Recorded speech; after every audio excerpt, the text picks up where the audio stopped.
Hello बच्चों, जय हिंद, वंदे मातरम। मैं भूटान आपका अपने यूट्यूब चैनल भूटान पाठशाला में स्वागत करता हूं। मैं उम्मीद करता हूं कि आप बहुत अच्छे होंगे, मस्त होंगे और पढ़ाई भी बहुत ही जोरदार तरीके से कर रहे होंगे। आज की क्लास में हम कोई टॉपिक डिस्कस नहीं करेंगे। हम देखेंगे कि हमारी क्लास 6 में हमारा कंटेंट क्या-क्या है, पूरे सिलेबस में हमें क्या-क्या पढ़ना है, जिससे आपको आइडिया रहे कि हमारे सिलेबस में है क्या-क्या, हमें पढ़ना किस प्रकार से है। आगे बढ़ने से पहले मैं आपको बताना चाहूँगा कि हमारे चैनल में आपको हिंदी मीडियम हो या इंग्लिश मीडियम, दोनों को एक साथ नहीं पढ़ाया जाएगा। हिंदी मीडियम की प्लेलिस्ट अलग होगी, इंग्लिश मीडियम की प्लेलिस्ट अलग होगी। इसके लिए आपको क्या करना होगा, हमारे चैनल की प्लेलिस्ट में जाना होगा। आपको हमारे चैनल की प्लेलिस्ट में हिंदी मीडियम और इंग्लिश मीडियम की प्लेलिस्ट देखने को मिलेगी।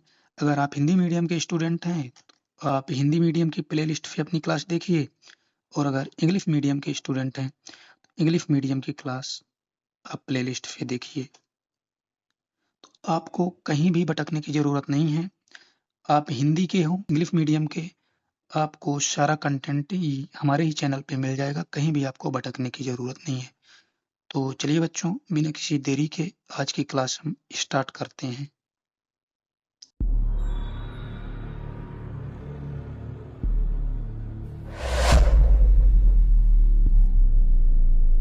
क्लास 6 में हमारा जो कंटेंट्स है, उसका जो हमारा फर्स्ट चैप्टर है, नोइंग आवर नंबर्स। हम थोड़ा-थोड़ा आइडिया लेंगे सभी चैप्टर्स के बारे में। बाकी डिटेल डिस्कशन जब हम इन चैप्टर्स को करेंगे तभी कराया जाएगा। आपको टेंशन लेने की ज़रूरत नहीं है, बहुत डीप में आपको सारे चैप्टर कराए जाएँगे। तो हमारा पहला चैप्टर है नोइंग आवर नंबर्स। इसके अंदर हम क्या पढ़ेंगे, जैसे मान लीजिए कि हमारा कौन सा नंबर ग्रेटर देन है, कौन सा लेस देन है। जैसे 3 एंड 5, इसमें 5 ग्रेटर है 3 से। इन सभी चीज़ों के बारे में, greater than, less than, equal के बारे में हम डिस्कस करेंगे इस चैप्टर में। और जब थाउजेंड्स की एंट्री कैसे होती है मैथ्स में, 10,000 की एंट्री कैसे होती है, लाख की कैसे होती है, नंबर्स में हम कॉमास का यूज कैसे करते हैं, सारे टॉपिक्स का डिस्कशन इसी चैप्टर में हम करेंगे। हमारा जो अगला चैप्टर होने वाला है वो है होल नंबर। देखिए, होल नंबर्स के बारे में पढ़ने से पहले आपने नेचुरल नंबर के बारे में ज़रूर पढ़ लिया होगा कि आखिर नेचुरल नंबर क्या होते हैं। नेचुरल नंबर के बाद आता है हमारा होल नंबर। होल नंबर को पढ़ने से पहले नेचुरल नंबर की जानकारी हमें होना ज़रूरी है। हम आपको नेचुरल नंबर के बारे में बताएँगे, होल नंबर के बारे में भी बताएँगे। फिर देखेंगे कि आखिर नंबर लाइन्स पे हम होल नंबर्स को कैसे रिप्रेजेंट करते हैं। होल नंबर की बेसिक प्रॉपर्टीज़ क्या होती हैं, इन सभी टॉपिक्स के बारे में चैप्टर 2 में डिस्कस करेंगे। हमारा जो नेक्स्ट चैप्टर है, चैप्टर 3, ये है प्लेइंग विथ नंबर। बहुत ही इम्पोर्टेंट चैप्टर है। होल नंबर भी बहुत ही इम्पोर्टेंट चैप्टर है, प्लेइंग विथ नंबर्स भी है। यहीं से हमारी बेसिक मैथ्स स्टार्ट होती है। अगर आप इन चैप्टर को ढंग से नहीं किया, तो आपकी class 7th, 8th, 9th, 10th सारी वीक हो जाएँगी, क्योंकि क्लास 6 हमारी मैथ्स का बेसिक होता है, यहीं से हमारा बेस तैयार होता है। तो प्लेइंग विथ नंबर चैप्टर 3 में हम पढ़ेंगे। जैसे मान लीजिए कि 8 है, 8 कोई नंबर है, तो हम देखेंगे कि इसके फैक्टर क्या होते हैं, इसका मल्टीपल क्या होता है, इसका डिवाइज़र क्या होता है। इन सभी टॉपिक्स के बारे में हम इस चैप्टर में डिस्कस करेंगे। साथ ही साथ हम देखेंगे कि इवन नंबर क्या होते हैं, ऑड नंबर क्या होते हैं एंड कंपोजिट नंबर क्या होते हैं, प्राइम नंबर, ऐसे बहुत सारे छोटे-छोटे टॉपिक्स हैं। आपको यहाँ डिटेल में ज़्यादा नहीं होगा, एकदम बेसिक जानकारी दी जाएगी। आपको एकदम बेसिक इन्फॉर्मेशन दी जाएगी सभी कॉन्सेप्ट के बारे में। फिर आगे class 7th, 8th, 9th, 10th में आपको उनका डिटेल डिस्कशन होगा। हमारा नेक्स्ट चैप्टर है बेसिक ज्योमेट्रिकल आइडियाज।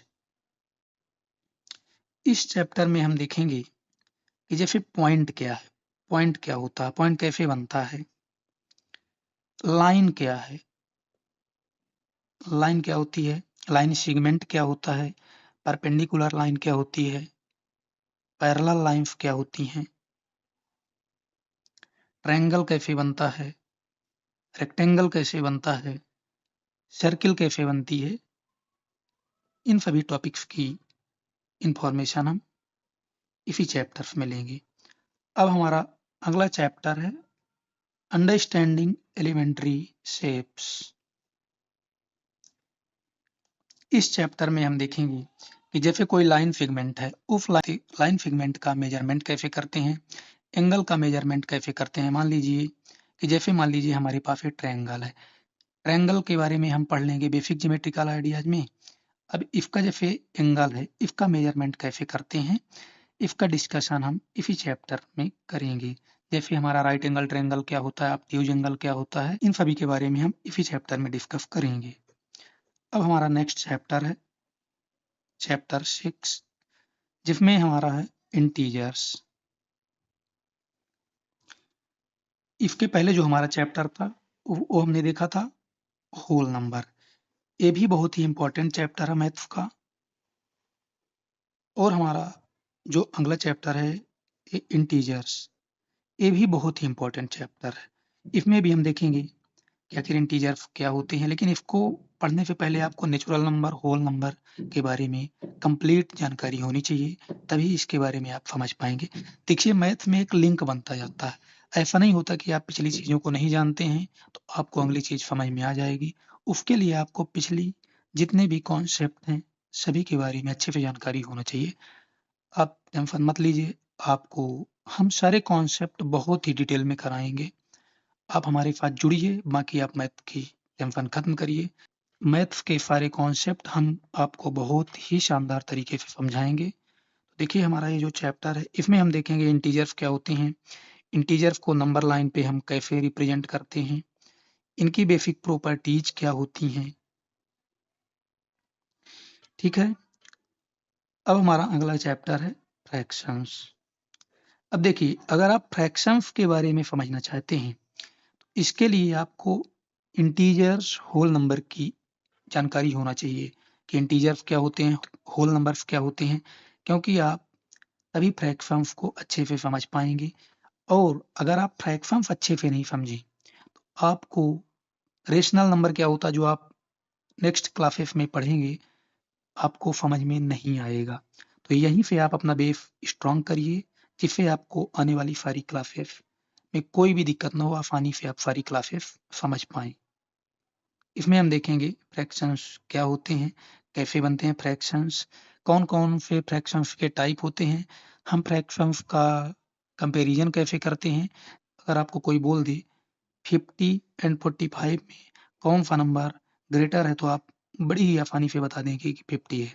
लेकिन अगर आपको कोई बोल दे 2/5 एंड 3/4 में कौन-सा नंबर बड़ा है, तो अभी आप नहीं बता पाएँ क्योंकि आपको फ्रैक्शंस का कंपैरिजन कैसे किया जाता है, अभी आपको आइडिया नहीं है।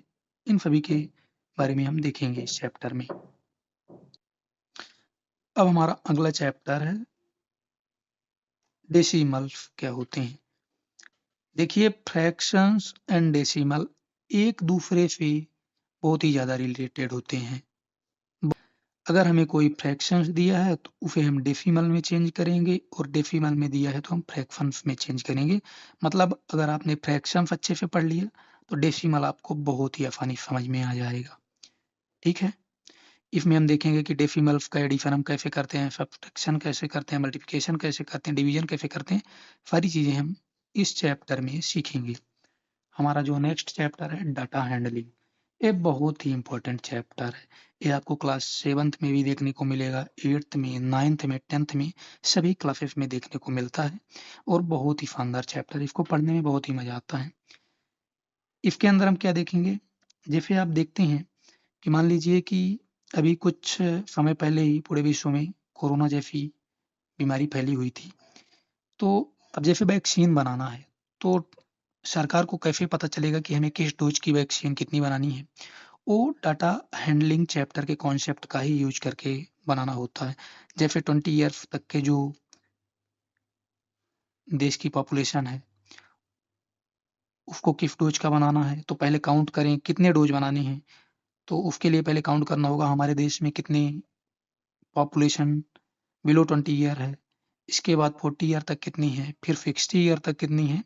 तो ये सब डाटा हैंडलिंग से ही पता चलता है। इसकी डिटेल डिस्कशन हम इस चैप्टर में करेंगे, बहुत मज़ा आएगा। चैप्टर 10 है मेंसुरेशन। ये भी बहुत इंपॉर्टेंट चैप्टर है, आपको क्लास 10th तक ये देखने को मिलेगा। इस चैप्टर में हम देखेंगे, जैसे हमने ज्योमेट्रिकल शेप्स के बारे में पढ़ लिया, अब उनमें हम देखें, अब उन्हीं शेप्स का यूज करेंगे और हम देखेंगे कि कैसे, मान लीजिए कि जैसे हमारे पास ट्रायंगल है, इसका पेरीमीटर क्या होता है, इसका एरिया क्या होता है, इन सभी टॉपिक्स के बारे में हम डिस्कस करेंगे इसी चैप्टर में। अभी हम आपको थोड़ा-थोड़ा ओवरव्यू दे रहे हैं, डिटेल डिस्कशन इन चैप्टर्स के अंदर ही करेंगे। अब हमारा अगला चैप्टर है अलजेब्रा। ये भी बहुत इंपॉर्टेंट चैप्टर है। ये आपको हायर क्लासेस तक देखने को मिलता है, बहुत ही इंपॉर्टेंट मैथ्स की जान है ये चैप्टर। इस चैप्टर्स में हम देखेंगे कि जैसे मान लीजिए कि वेरिएबल क्या होता है, वेरिएबल क्या होता है,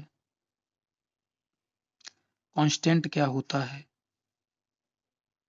अब इन वेरिएबल और कांस्टेंट को मिलाकर हम कैसे टर्म बनाते हैं, जितना हमारे सिलेबस में होगा सारे टॉपिक्स पे हम डिस्कशन करेंगे। रेशियो एंड प्रोपोर्शन, इस चैप्टर को समझने के लिए आपको फ्रैक्शंस चैप्टर की जानकारी होना बहुत ही ज़रूरी है।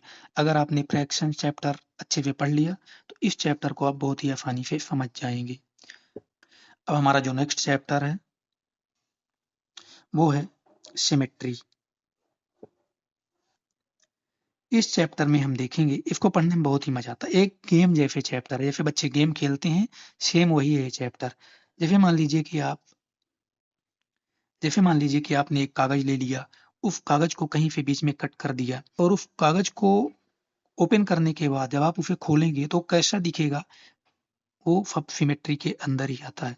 जैसे मान लीजिए कि आपके पास एच है अल्फ़ाबेट्स में, आप इसको किस प्रकार से कट करें कि आइडेंटिकल इमेज बने। जैसे यहाँ से हमने कट कर दिया, एक ऐसा बनेगा, इसके 2 पार्ट्स बनेंगे इस तरह से। आप देखिए दोनों आइडेंटिकल हैं। इसका मतलब ये लाइन ऑफ सिमेट्री है इसमें। इन सभी टॉपिक्स के बारे में हम डिस्कस करेंगे इसी चैप्टर में। अब हमारा जो अगला चैप्टर है, वो है प्रैक्टिकल ज्योमेट्री। इसमें हम देखेंगे कि जितनी हम ज्योमेट्री पढ़ते हैं, हम उनको प्रैक्टिकल लाइफ में कैसे यूज़ करते हैं, इनका प्रैक्टिकल करके देखेंगे। हम आपको बताएँगे कैसे करते हैं। ठीक है दोस्तों? चैप्टर नंबर 14 तक हम देखेंगे। आराम-आराम से हम सारे चैप्टर कंप्लीट करेंगे। बहुत जल्दबाज़ी की ज़रूरत नहीं है। हम आपको ऐसे पढ़ाएँगे कि आप जिस परिवेश में रह रहे हैं, आप वहाँ से अपने एटमॉस्फियर से उसको कनेक्ट कर पाएँ कॉन्सेप्ट को। ठीक है दोस्तों? ये भी बताना ज़रूरी है कि हमारा पढ़ाने का तरीका क्या होगा। What will be my method of teaching, मतलब हमारा आपको पढ़ाने का तरीका क्या होगा। हम क्या करेंगे, जैसे मान लीजिए कि हमारा कोई भी चैप्टर, जैसे चैप्टर 1 ही ले लेते हैं, तो उसमें एक्सरसाइज 1.1 है। कॉन्सेप्ट होंगे, इस एक्सरसाइज से पहले उन उन सारे कॉन्सेप्ट्स को हम पहले समझेंगे। उसके बाद कॉन्सेप्ट को समझने के बाद हम सारे एग्जाम्पल को समझेंगे। और जब हम कॉन्सेप्ट और एग्जाम्पल कर लेंगे, तो हम एक्सरसाइज को बहुत ही आसानी से कर सकते हैं। जब हमारा कॉन्सेप्ट और एग्जाम्पल हो जाएगा, तो हम उस चैप्टर की एक्सरसाइज करेंगे। अब इसके बाद मान लीजिए एक्सरसाइज 1.2 है उसी चैप्टर की। फिर जब हमारी 1.1 एक्सरसाइज हो जाएगी, तो हम उसके बाद जो कॉन्सेप्ट आएँगे, उन सारे कॉन्सेप्ट को समझेंगे और एग्जाम्पल को समझेंगे। फिर हम नेक्स्ट एक्सरसाइज को करेंगे। ऐसे जितनी भी एक्सरसाइज हैं, पहले कॉन्सेप्ट, फिर एग्जाम्पल, फिर एक्सरसाइज हम समझेंगे। जब हमारा सारा चैप्टर खत्म हो जाएगा, इसके बाद हम देखेंगे उस चैप्टर के जितने भी पॉसिबल एमसीक्यूज बन सकते हैं। आप यकीन मानिए, आपको कहीं भी भटकने की ज़रूरत नहीं है। सब कुछ हम आपको अपने ही चैनल पे करवा देंगे। आपको देखिए, हम एमसीक्यूज देखेंगे, इसके बाद जो हमारा लास्ट डिस्कशन होगा चैप्टर्स के बारे में, वो मोस्ट इम्पोर्टेंट क्वेश्चंस के बारे में होगा।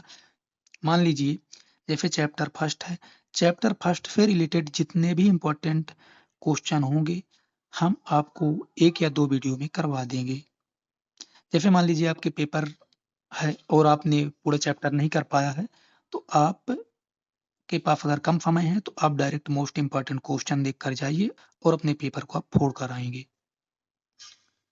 तो बच्चों अब देखिए रह ही क्या जाता है, हमने कॉन्सेप्ट करवा दिया, एग्जाम्पल करवा दिया, एक्सरसाइज करवा दिया, सारे एमसीक्यूज क्वेश्चन करवा दिए जितने पॉसिबल रहेंगे, मोस्ट इम्पोर्टेंट क्वेश्चन करवा देंगे। अब बचता ही क्या है, आप हमसे जुड़िए, सब कुछ समझ में आएगा, मस्त तरीके से पढ़िए बिंदास होके।